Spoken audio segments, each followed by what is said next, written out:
ধর্মনগর শহরের প্রগতি রোডের গৃহবধূ কাজলি দেব হত্যাকাণ্ডে এবার পুলিশের জালে আটক শ্বশুর ও শাশুড়ি। প্রথমে দেবর ও স্বামীকে আটক করেছিল ধর্মনগর থানার পুলিশ। প্রসঙ্গত উল্লেখ্য, গত জুলাই মাসের 25 তারিখ বৃহস্পতিবার রাত আনুমানিক 1:15 নাগাদ গৃহবধূ কাজলি দেব নয়াপাড়ার প্রগতি রোডের শ্বশুর বাড়িতে নিজ গৃহে গলায় শাড়ি দিয়ে আত্মহত্যা করে বলে স্বামীর বাড়ির লোকজনদের অভিযোগ। পরে স্বামী ও দেবর মিলে বাইকে করে কাজলিকে ধর্মনগর জেলা হাসপাতালে নিয়ে গেলে কর্তব্যরত চিকিৎসক পরীক্ষা নিরীক্ষা করে তাকে মৃত বলে ঘোষণা করেন।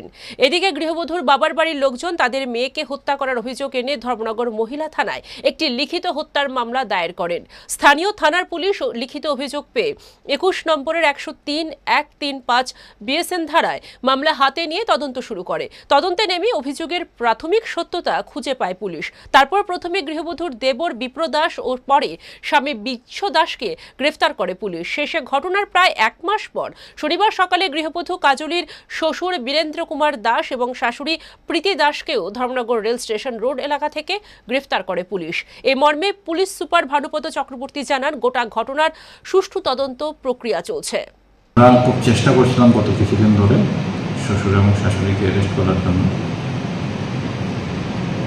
যে আমাদের কাছে সাক্ষ্য প্রমাণ আছে সেটার উপর ভিত্তি করে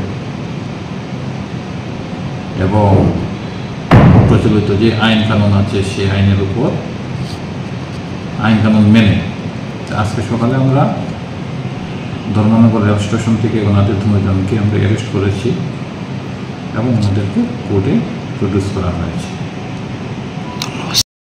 স্বর্ণকমল স্বর্ণবর্ষা 2 জুলাই থেকে 23 আগস্ট মেগা লাকি ড্রতে 2টি স্কুটি, লাকি ড্রতে 7টি স্বর্ণমুদ্রা, হীরের গয়নার মজুরিতে 75% ছাড় এবং সোনার গয়নার মজুরিতে 20% ছাড় থাকছে প্রতি কেনাকাটায় নিশ্চিত উপহার। এছাড়া যে কোনো হলমার্ক যুক্ত গয়নার সমমূল্যের হলমার্ক যুক্ত নতুন গয়না কেনার সুবর্ণ সুযোগ। স্বর্ণকমল জুয়েলার্স, আজই আসুন আমাদের আগরতলা এবং উদয়পুরের শোরুমে। শর্তাবলী প্রযোজ্য।